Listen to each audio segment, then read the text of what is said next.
Hi everyone, I am going to explain the experiment of PCM pulse code modulation technique. So pulse code modulation technique is a digital technique which converts analog signal into a digital signal, or we can say message signal is represented by a sequence of coded pulses. So this pulse code modulation at the transmitter end, which consists of three steps.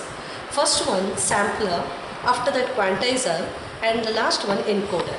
From the output of the encoder we are getting the PCM signal, pulse code modulated signal.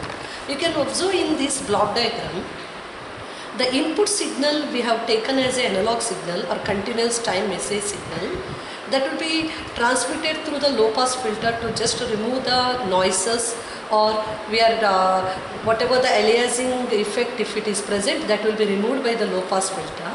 Then it is given to the sampler. So sampler means we are converting continuous signal into a sampled signal. So we can say sampler is a circuit which will digitize the time sequences, so that particular time only it will select the analog amplitude. And from the output of the sampler given to the quantizer, what it makes, quantizer converts the amplitude into a different steps, or we can say digitization of the amplitude or y-axis will be the output of the quantizer. And from the quantizer which has given to the encoder, here encoder gives the code for each and every level of the quantizer. So quantizer given with the different amplitude levels, that amplitude level will be given with the code. So encoder will provide the code, so that output will be the pulse code modulation. So each and every step will be getting the code. Okay, so this is the transmitter end. So from the encoder we are getting the transmitted or PCM signal. Then it has given to the receiver end. Receiver will decode it back, and we are getting the original input signal at the receiver end. So this is the kit which represents the same block diagram. At the input end, it will provide the analog signal which are given to the sampler input. So we can observe here, this knob we can vary the amplitude of the input message signal, and this knob we can change the frequency of the input signal. So the output, that CRO I have given at this knob, so that we can observe the input analog signal. So this input analog signal given as an input to the sampler. So at the sampler output we can observe the sampled signal. So sampled signal means it won't take all the continuous amplitude, and it will divide it, or at a particular sampling frequency it will select only the amplitude of the continuous signal. So it is a sampler or sampling output. After that, this sampler output will be given as input to the quantizer. So quantizer, we can observe the output with the different steps.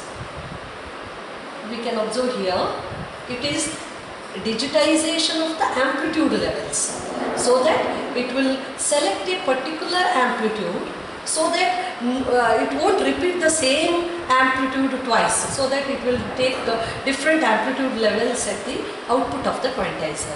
So this output given to the digital, analog to digital converter or encoder, so that we can observe what type of output we are getting at the encoder. So encoder we can observe here, see encoder which gives the output, see this is the coding part.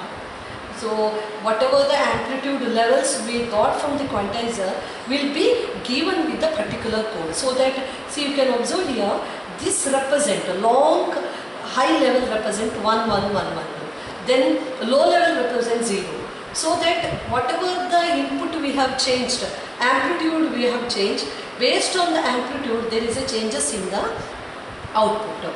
So I made the amplitude as 0, almost minimum, so that we can observe only one particular level we have output. And if you make the changes maximum, if I keep the maximum amplitude at the input side, we can observe the many changes So 11100 everything we can observe, and same can be represented in the LED also. So this is the PCM signal, pulse code modulated signal we have obtained at the output of the encoder. So this is the transmitter end. Same, this transmitter output will be given to the input side, and that will convert parallel to serial converter at the transmitter side and serial to parallel converter at the receiver side to get the original signal back. So original signal will be obtained at this point. So we can observe original signal, whatever we have given at the input side, we are obtained at the output side at the receiver end. So this is about the pulse code modulated signal. Thank you.